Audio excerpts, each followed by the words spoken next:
Assalamualaikum warahmatullahi wabarakatuh. Ini untuk penilaian cerpen ya nak ya. Oke, ini untuk bagannya yang dinilai.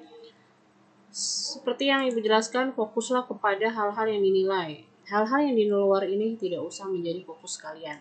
Karena ini adalah bagan-bagan yang memang sudah menjadi tolak ukur seorang juri.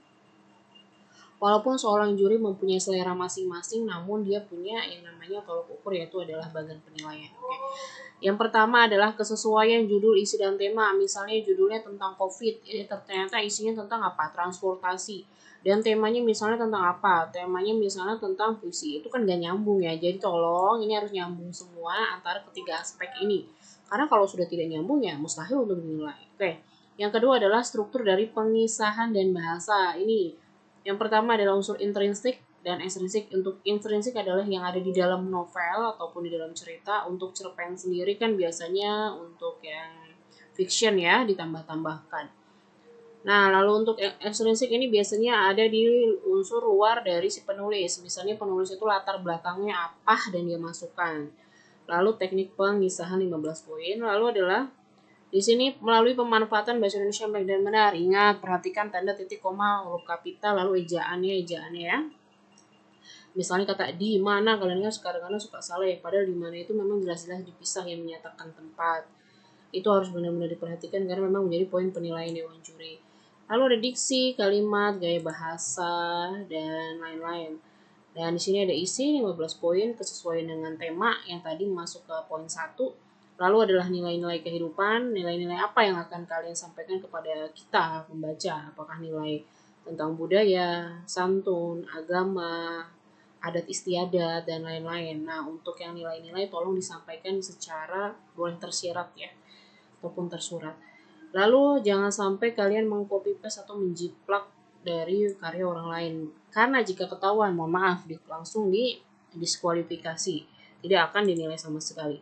Baiklah, ini adalah terkait unsur intrinsik yang ada di dalam cerpen. Yang pertama itu adalah tema, menyangkut gagasan utama apa yang ingin disampaikan berbeda dengan judulnya. Temanya misalnya menggariskan tentang COVID. Ya udah, judulnya apa? Harus berbeda, jangan disamain. Ingat. Oke, kalian aja misalnya punya tema HP, apakah misalnya tema HP-nya tentang desain grafis yang lucu-lucu. Nah, judulnya kan pasti berbeda ya. Banyak judulnya. Misalnya cari di Google ataupun lainnya. Oke, yang kedua adalah tokoh penokohan. Di sini kalian harus dijelaskan banget wataknya, tokohnya siapa aja, harus kuat banget ceritanya. Lalu dan di sini untuk penggambaran watak dan karakter tolong dikuatkan. Misalnya si Bandung Bondowoso adalah bersifat atau karakternya antagonis atau biasa bilang jahat ya.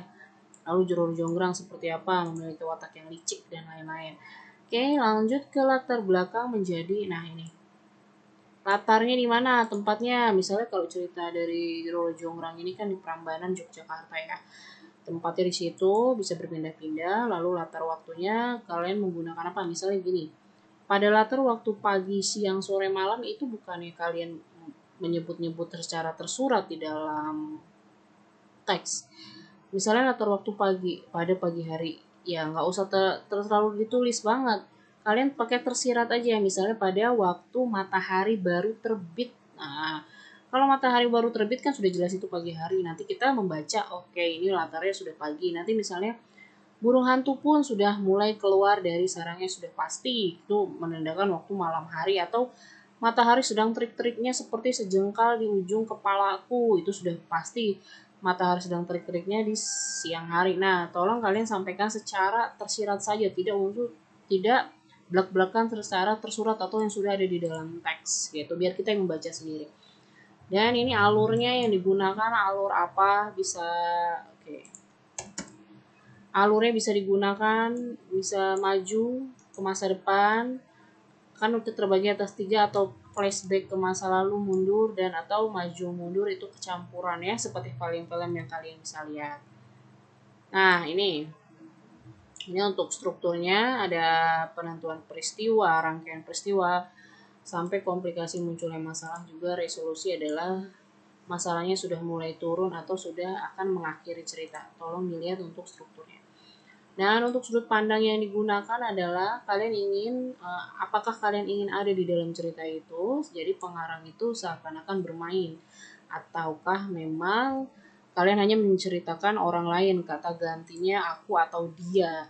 Kita gunakan sudut pandang orang pertama atau sudut pandang orang ketiga dengan melakukan kata ganti. Kalau kata gantinya nggak dipakai ya susah. Kalau misalnya sudut pandang orang pertama, jadi seakan-akan penulis itu bermain, jadi kata gantinya aku. Kalau kata ganti orang ketiga adalah dia, mereka nih. Kalian fokus ke kata gantinya mau menggunakan sudut pandang orang keberapa, satu atau ketiga ya.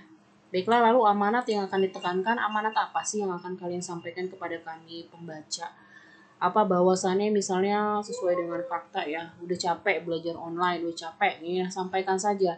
Jangan lupa berikan unsur-unsur yang lebay. Nah, ini nanti masuk ke gaya bahasa. Ya udah capek mata gini-gini minus. Nah, itu kan masuknya ke majas ya. Oke. Lalu ini gaya bahasa. Pokoknya sampaikan amanat bisa secara tersirat maupun tersurat ya. Eksplisit atau implisit. Lalu nanti untuk gaya bahasa yang digunakan sudah belajar yaitu majas ya. Agar lebih kita tuh membacanya seakan-akan memang ada unsur hiperbola di sini. Ya, nah ini gaya bahasa. Sebentar. Gaya bahasa yang digunakan misalnya personifikasi, menghidupkan benda mati ya, atau memanusiakan benda mati. Lalu metafora membandingkan, asosiasi juga membandingkan. Dan jenis gaya bahasa metonimi yaitu untuk suatu brand.